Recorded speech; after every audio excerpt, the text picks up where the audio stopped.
So yun na, magandang gabi mga bossing. Nandito tayo ngayon sa giradas ni Boss Martin Isculin ng GCJF Game Farm. Nandito na ngayon yung kanyang handler. At pumasyal po tayo dito para tingnan kung ano yung mga preparasyon ng kanyang ilalaban ng mga kak sa Monday po mga bossing. Yan po mga bossing, yung handler ni Boss Martin Isculin, si Boboy. Yan po siya mga bossing. Ang sipag na tao. Actually, hindi pa ito totally na tapos yung gradas ni Boss Martin Isculin. So, for the meantime, ginagamit na muna yun yung kanyang keeping area. Yun dyan sa dulo niya. Kung makikita nyo yan, hindi ba yan tapos mga boss?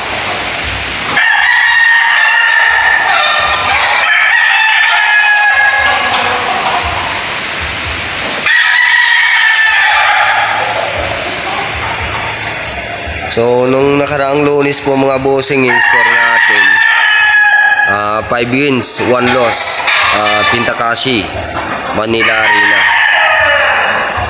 So, yun po mga bossing, yung gwapong handler ni Boss Martin Isculin ng GCJF Game Farm mga bossing. So, nag-preparation po siya ngayon sa kanyang laban sa Monday. Ilalaban natin yung mga gray natin mga bossing. Lagi ko. Pagano lang. Hey, Buboy. At least tinundar ano daw?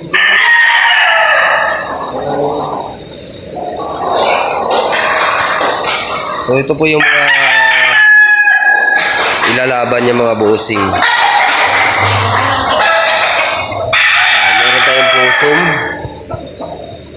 Isang Gilmore, pure Gilmore, at saka gray. Ito po yung kanyang preparation mga bossing. Ito po yung mga ilalaban niyang manok. Tingnan niyo po mga bossing. Ayan, isang gray ng GCJF Game Farm mga bossing.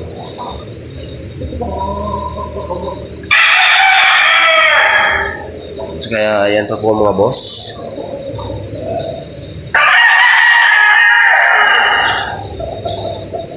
Saka isang bulik mga bossing. May bulik po tayo. So yung ilaw na yan mga boss, isang giradas lang yan yung pinagana. Yung mga bossing. Saka ito yung dalawa, hindi pa pinagana. Yung ilaw. Yan po mga bossing yung giradas ng GCJF Game Farm.